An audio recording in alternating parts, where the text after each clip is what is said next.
The American Cotton Shippers Association, also known as AXA, is a trade association primarily made up of cotton merchants. Founded in 1924, AXA members manage the majority of the cotton trade, providing merchandising, delivery logistics, and risk management services to their customers. AXA is grateful to Senators Cindy Hyde-Smith of Mississippi, Katie Britt of Alabama, Roger Marshall of Kansas, and John Boozman of Arkansas for introducing the Buying American Cotton Act of 2025, which will build structural demand for U.S. cotton. AXA urges all cotton industry stakeholders to support this initiative by reaching out to your congressional delegation and requesting their support for this legislation.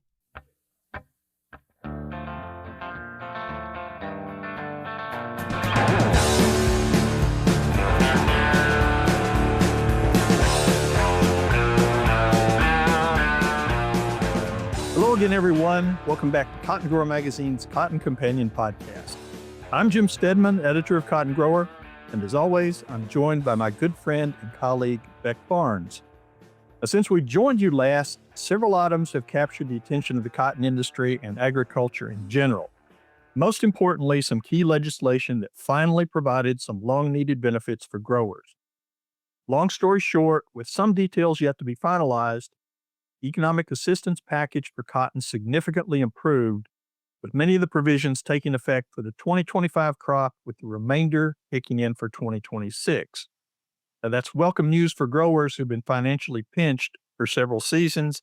So, Beck, I think it's safe to say maybe the mood across the cotton belt is a little bit brighter right now. Well, yeah, no doubt about that, Jim. And boy, it's been a roller coaster kind of past 2, 3 weeks. I was just looking at it on, social media because you have a date when you post things. But so it was back on June 29. I follow the National Cotton Council across all their social channels, and on Facebook and Twitter, they do this like emergency, very somber toned post that's like, you guys call your senator today, call your senator right now. There was some provision that Senator Chuck Grassley was gonna include in this bill. This what eventually became the One Big Beautiful Bill is what we're talking about. And it was gonna like eliminate the farm safety. It's gonna do something just disastrous and zany. Right. And eliminate a safety net or something to that effect. So of course, I retweeted or reposted this post from the council. And you just kind of feel, for me, I feel like, gosh, what else can we do? It feels, seemed like things were not going great in that moment. And I felt helpless about what we could do. And I was worried and, anxious about how things were going to turn out. And then just like a week or two later, when this bill becomes what it eventually became, yeah, suddenly people were relieved and in much better moods. It feels like, Jim, we were told earlier this year that the Farm Bill wouldn't be in any movement on that until like August or September or something. So that's what we had kind of been waiting for. And you know better than me, but it feels like a lot of those Farm Bill provisions got included in this One Big Beautiful Bill. Is that accurate? That is accurate. And that is, I think is the perfect segue, Beck, because we're going to dig into some of the details of One Big Beautiful Bill legislation in this episode through an interview with National Cotton Council President and CEO Gary Adams. Gary and I had a chance to visit back on July 8th during the Southern Cotton Ginners Association summer meeting over in Florence, Alabama. And this is, of course, just like less than a week after the bill had been passed. So he was able to shine a light on some of the benefits that growers can anticipate, some of the timelines, and as you mentioned, some of the behind-the-scenes action that the NCC put in place to help stave off these last-minute attempts at weakening the bill. So we're going to share that conversation with you in just a few minutes. Very, very interesting comments, literally fresh off the press, so to speak. So we want you to make sure you stick around for that. Yeah, boy, that's going to be a great interview, Jim. And, I'll just say it's very fortuitous that you got a chance to sit down with Gary. I know that there are people out there in the industry who are very much giving the National Cotton Council their flowers in the Yes. wake of the passage of this bill. Everybody seems to agree the council did a lot of good work to get this thing across the finish line in a way that was helpful and beneficial to this industry immediately this year.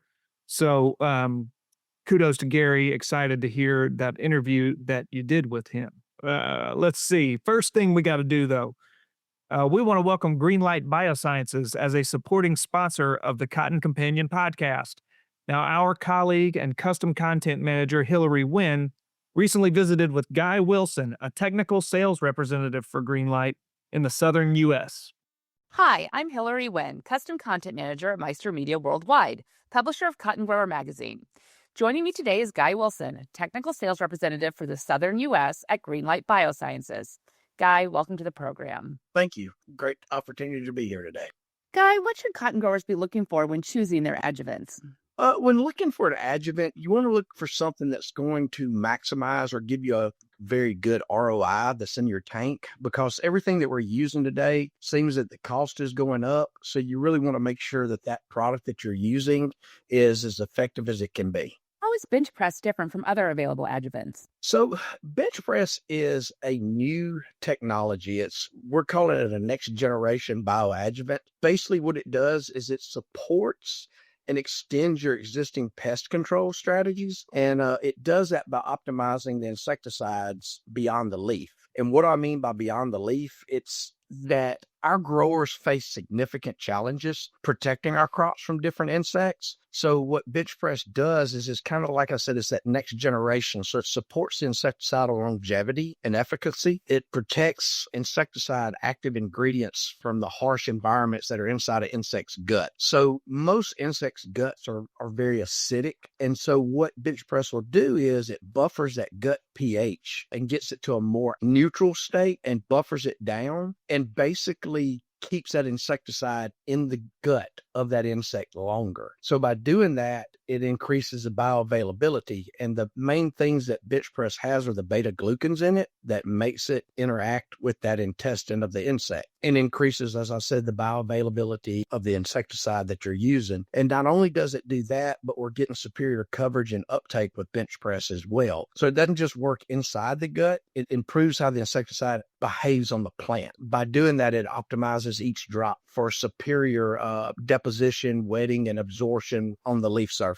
And it can also act as a penetrant, enhancing solubility with certain insects, but it really is geared towards piercing, chewing, sucking insects. So it's got to be ingested by the insect. Is there anything else that growers should know about effectively using bench press? Some things that they ought to know about with bench press also is it also helps the insecticides that are kind of building up resistance, that the insects are building up resistance. So if it's still working, bench press allows that product to be better or work better in the insect is, I guess, is a term I could use. It increases that efficacy by creating that buffer zone in the gut, making it stay around longer for the bioavailability. So those insecticides aren't as weak as they are without bench press, if that makes sense. Yeah, it does. It's just helping to support the chemistry that's already there. Correct. Where can our audience go for more information about bench press? You can go to our website, which is www.greenlightbiosciences.com, or you can talk to myself. As you said earlier, I'm the TSS rep for the South. And then we also have a TSS rep in the Pacific Northwest, Chris. And then our sales rep, Emily, and we just hired a new rep in the Pacific Northwest. So if you can reach out to one of us, I think you can find our contact information online on our website, and also talk to your ag chem dealers about our products. If they're not carrying it, we can get it in their system and get it delivered as quick as possible. Guy, thanks so much for taking the time to talk with me today. Thank you. Okay, a big thanks to Hillary and to Guy for that segment, and to Greenlight Biosciences for their support of the Cotton Companion podcast.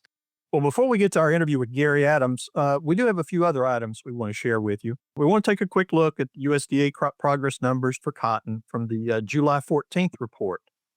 Based on that, we see squaring is now reported in 61% of the total crop.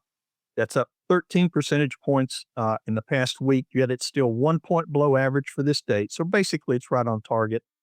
And bowl set is now seen in about 23% of the crop. That's up 9 points in the past week. Current crop condition shows 54% of the crop is rated good to excellent, 29% fair, and 17% poor to very poor. So for the crop that we did get planted this year, at this point, it's looking pretty good out there. Also, congratulations are in order to Teofilo Flores Jr. and his son Michael Flores of Brownsville, Texas, who harvested and delivered the first bale of cotton for 2025 as part of the Harlingen Cotton Committee and Algodon Club First Bale Program. This is a traditional program that the folks down in Harlingen sponsor every year. And on September 25th, that bale is going to be auctioned off to help provide educational scholarships and grants in agriculture down in that South Texas area. Very cool. Congrats to the Flores family down there in Brownsville. Is this about normal time when they do? It is. It feels a little bit later in this. Maybe it's just because this season has felt so long with all the weather. Well, and the other thing to keep in mind with this contest, in most cases, when this first bale competition, this crop is handpicked. They're out there all hands on deck to get that crop picked and loaded up and brought to the gin. So there's a lot of prestige attached to bringing that first bale of cotton in. I tell you what, I did not know that. Hats off to those fellas getting out there, getting their hands dirty, literally, to get to try to win this prize. Congrats! Yeah, Definitely. You have our respect, folks. Yeah, 100%. Yeah. It's been a long time since I stepped out into. I didn't used to do it, but it was not fun, and it's been quite a couple of decades since I stepped out into the heat of the day into a cotton field. So, shout out to those guys. Let's see, Jim, a piece of important information for our cotton consultant audience. We know that we got some of y'all out there who are consultants, and we want to tell you, Cotton Grower is now accepting nominations for the 2025 recipient of the Cotton Consultant of the Year Award. For more than 40 years, this award has honored consultants who have made exceptional contributions to the cotton industry, celebrating those who go above and beyond in the areas of customer relations, leadership, and innovation. The nomination deadline for this award is August 15th, and you can find that nomination form and other details online at cottongrower.com/CCOY. As well as on page 21 of the May-June issue of Cotton Grower, which you guys should have in your on your coffee table at this point. Now, the winner is going to be announced during a special celebration on Friday, February 27, 2026, at the luxurious Peabody Hotel there in downtown Memphis. That is in conjunction with the annual Mid-South Farm and Gin Show, of course. So, listen, if you got a consultant in your area who you are proud of, who you think is doing wonderful work, nominate him for these or her for these awards or for this award. We'd love to hear about them, and we're excited to be picking up this program. It's been a part of the cotton farming portfolio, Cotton Farming, Our Friendly Competitors, and we have come into. We're picking up this baton and running with it, and so we are happy to be handing out this award in February of 2026, but we need y'all to nominate someone first before we can do it. So get online, cottongrower.com/CCOY. Great. Well, on a more personal note, from the Cotton Grower and the Meister Media Worldwide family, we're sad to report that we received word that Bill Spencer, who's longtime editor of Cotton Grower and Cotton International, passed away on June 23rd at the age of 85. Bill was a native of Fresno, California, where we understand he was a pretty good track and cross-country runner. He moved to Memphis after earning his journalism degree from Fresno State University and joined Meister Media as lead editor for Cotton Grower and for Cotton International, which is a publication that we published for many, many years. It no longer is being published. Bill spent more than 4 decades with these publications. He became a well-respected figure at U.S. and international cotton industry meetings, traveled to more than 30 countries covering cotton, and leaving a legacy of published work that is still cited today, as well as numerous friends and colleagues throughout the industry. We will be putting together a bit more of a tribute to Bill to go into our next issue of Cotton Grower. also to work with a special feature on the website here very, very soon. Now, Beck, I know we both knew Bill sort of. I think, Bill was, I worked with him for a number of years when I was working on the agency and marketing side with a number of companies, and would come in and visit with the staff, with Bill and the editors at that point. Bill was an old school journalist. He wasn't exactly sure what to think about about PR folks and things like that, but he was always generous. He was always gracious. He had a very wry sense of humor that would come out in some of these conversations, and we got along very, very well. And you sit down and talk to folks who, especially on the international cotton side, just a great deal of respect for the man. Yeah, no doubt about that, Jim. You mentioned people on the international side, especially remembering Bill and having worked with him through the years. And boy, I still see that today. I mean, anytime I'm doing anything with American Cotton Shippers Association, for instance, at events that they host, Bill's name will still come. When people hear that I am with Cotton Grower Magazine, they ask me about Bill. Folks have been in the industry for a while. So, I came on board, Jim, at the magazine in 2008, and that was about the time that Bill was, I think, getting ready to retire at that point, or he was on his way out at the magazine, and but he stayed on for a few years after to serve in a consultant role on the Cotton International Annual that we used to put together. And so, I was a young kid straight out of college, and here is this, industry vet who's on the cusp of retirement, and showing me the ropes. I didn't know, might say I didn't know my rear end from a hole in the ground at that moment, Jim. And he was very patient with me. He was always kind, always very soft spoken, but also supremely knowledgeable about downstream segments of the cotton industry and this global arena that cotton operates within. So always a name that everyone knew. And I'm appreciative of the brief but impactful effect he had on my career. And we're thinking about Bill's family in this moment, and we are appreciative of, I am appreciative of the time I got to spend with him. Yeah, I think you and I both recognize the Bill's impact and his expectations and the quality that he put into everything he did, particularly when I think both of us have the opportunity to travel to the International Cotton Association meetings over in Liverpool and attend all the festivities over there, particularly the grand banquet, which from our perspective, great. It was something wonderful to see and be part of, but it was a working dinner for us. That was back when the Cotton International Annual was produced. Everybody in the world who was at that industry meeting expected a photo to be taken, and placed in the magazine. And we worked for hours before the meeting, during the meeting, after the meeting, into the wee hours of the morning, at the after dinner sessions, to make sure we got all the photos that we needed, simply because Bill had set the standard for it and the expectation. And we had to make sure we lived up to his standards.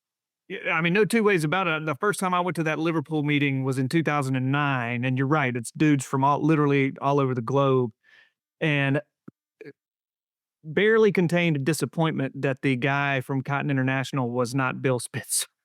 They're like, "Who are you? Beck Barnes? Where's Bill?" So yeah, that crowd loved him, and because they saw how good of a job he had done over the years, and so I know that they will be thinking about him here in this moment. Most definitely. Bill was one of a kind. There will never be another one like him in this business, and that's what I've heard from several people I've talked with here over the last couple of weeks about it. So, Bill, we honor your heritage. We miss your presence, but thank you for everything that you provided to us. So now let's sit back and listen to our recent conversation with Gary Adams, President and CEO of the National Cotton Council.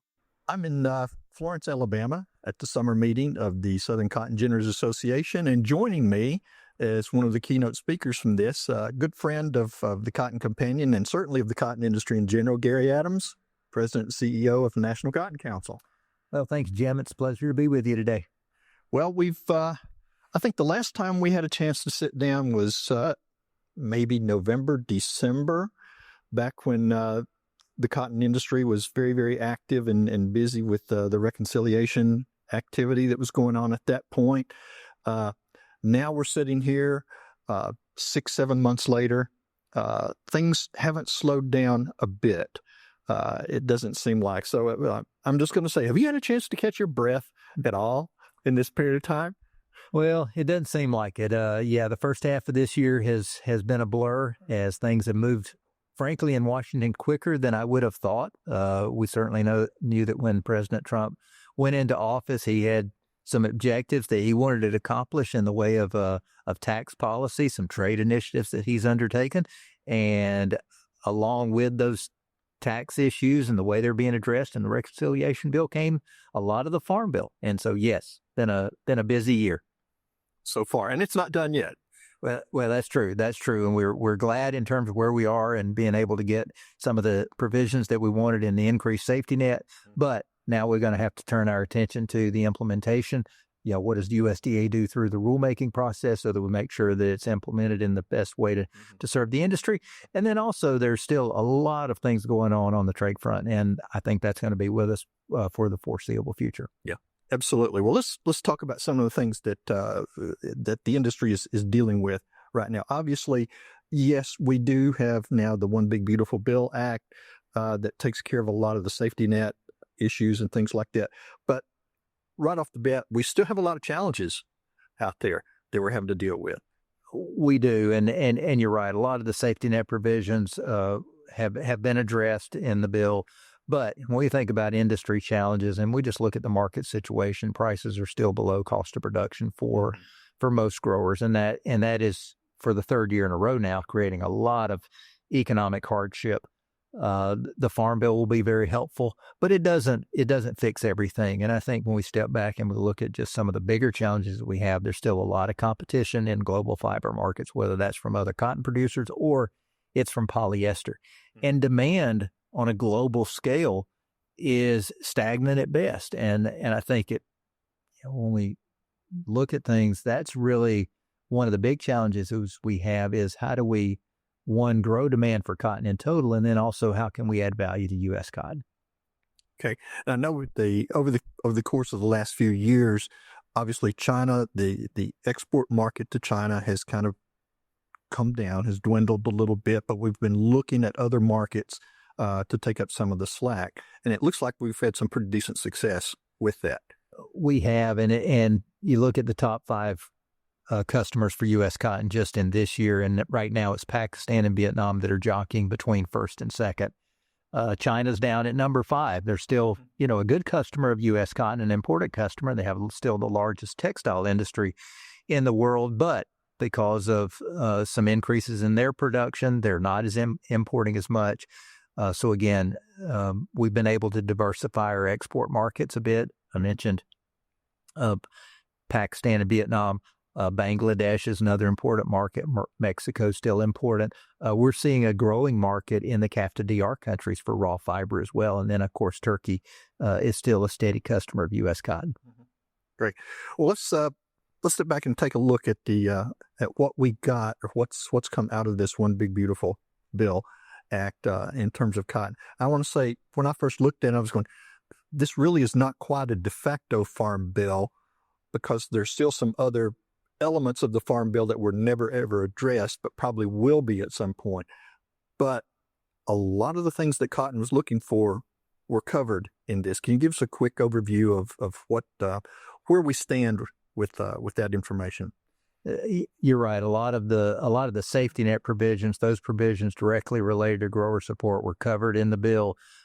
First and foremost, let's talk about the reference price, which is the support price that goes into the PLC and ARC programs. It was increased by about 14%, goes from 36.7 cents to 42 cents on a seed cotton basis. I know when we try to translate that back to, well, what does that mean for a fiber price?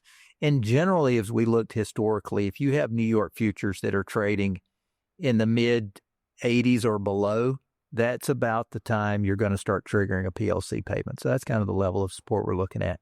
We're going to see higher loan rates going from 52 to 55 cents. In this bill, there's some changes in the marketing loan provisions that are beneficial. We've increased our support to the domestic textile industry. And then there's some increased payment limits and some better rules for your farm structure in terms of being able to make sure you're eligible for the payments that you ought to be receiving. So again, we kind of look across the gamut of what's included. It really did address a lot of the industry's needs. Okay.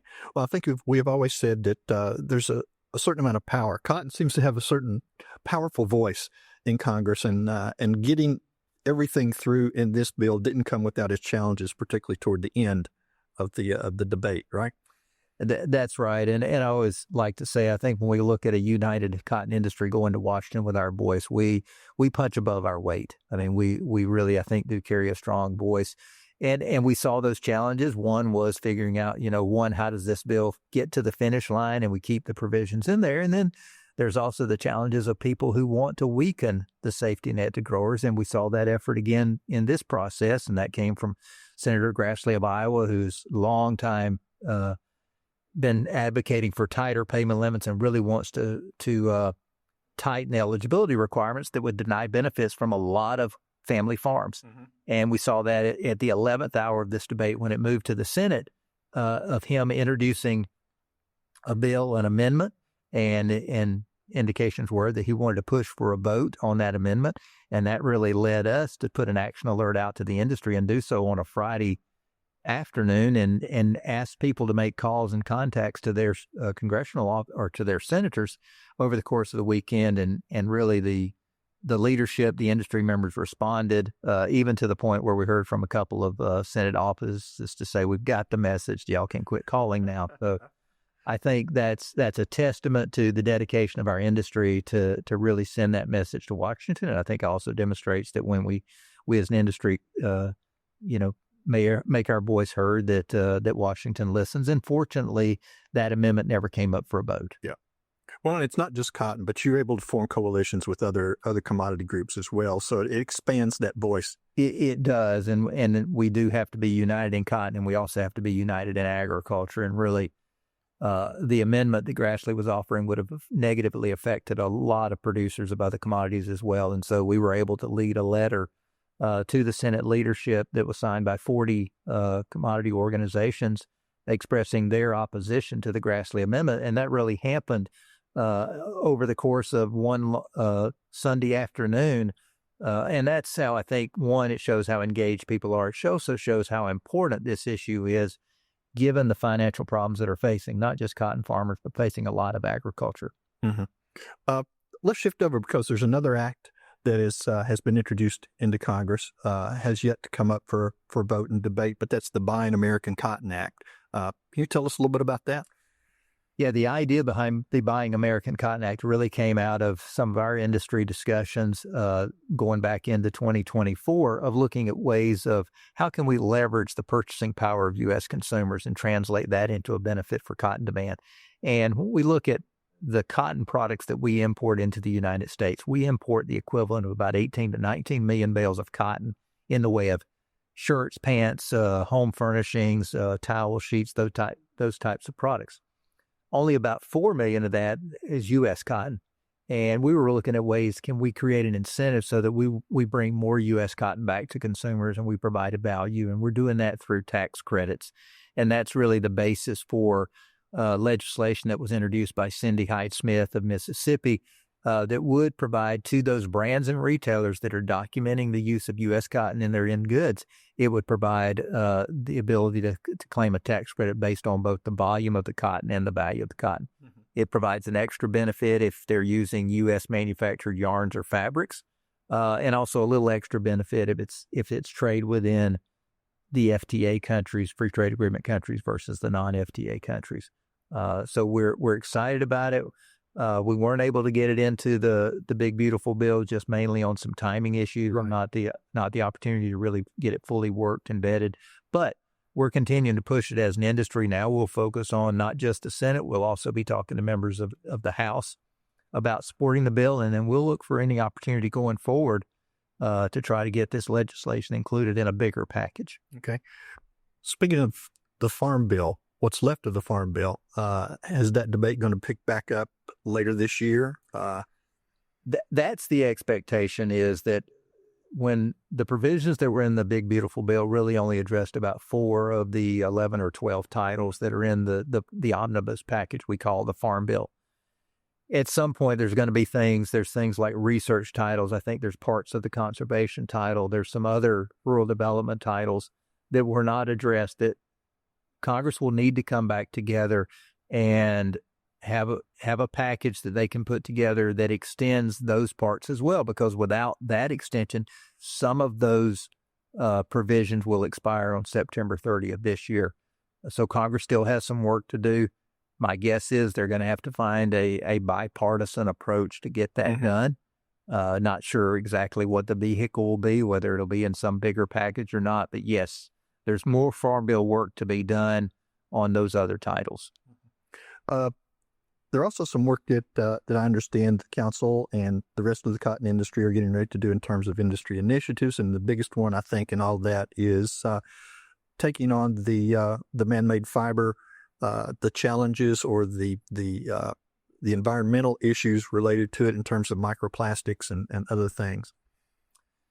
Yeah, I think we've been presented as an industry with an opportunity, and an opportunity being that there's a lot more awareness of the impacts of plastics, and is when they get into the environment and the health, particularly as they start to break down. So we think about, we start out calling discarded plastic macroplastics, and then they start to break down and it becomes what we refer to as microplastics. And sometimes those microplastics are not things that we really see with the naked eye, but they're small plastic particles that are in the water supply. They get into your food, they get into your body, and they have been detected in the organs. Well, one form of microplastic is what we refer to as microfibers.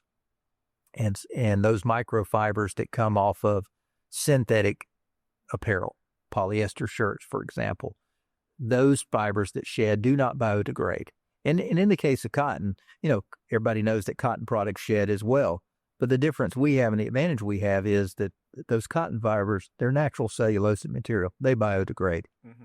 Polyester does not. It continues to build up in the body. And I think that's something we need to make consumers more aware of, is the potential health impacts. And we're seeing a lot more research going on by health organizations, by universities doing research. So again, I believe we can raise that awareness across the supply chain that there is a better and a healthier alternative, then that's an opportunity for us to grow cotton demand. And that's not just pertaining to cotton, but to other natural fibers as well. Absolutely. And I'm glad you mentioned that, Jim, because the work we're looking to undertake is with other with other fibers. Who can we partner with? And I'll say that the wool folks have been very active in this space and continue to be. So we think about some of the natural fibers of cotton, wool, and silk. Then we can collectively send that message that there are better alternatives than petroleum-based products. Sounds good. One last thing. I know the council's been very active after the MAHA report came out in terms of pesticide use and things like that. I know you folks have been in Washington talking about that. Where does that kind of stand at this point? We have been having a lot of outreach with staff of the MAHA Commission. You're right. When the report came out, the first report came out around Memorial Day, we had some concerns with things they pointed out on pesticide usage. We're trying to go back and, along with other ag groups, and educate some of the members about the regulatory environment we face, the testing that's already been done by the Environmental Protection Agency, and also make sure that they understand the critical importance of those products to being able to supply the food, feed, and fiber that all Americans need. Now, I think the other opportunity for us in the MAHA Commission is that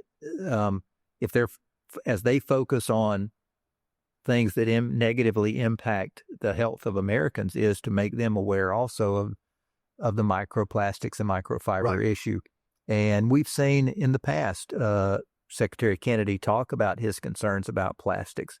And I believe that's an opportunity where we can collaborate with MAHA and hopefully use their avenues for raising the awareness as well. So that's issues we're looking into to see what we can see, if there's opportunities for collaboration.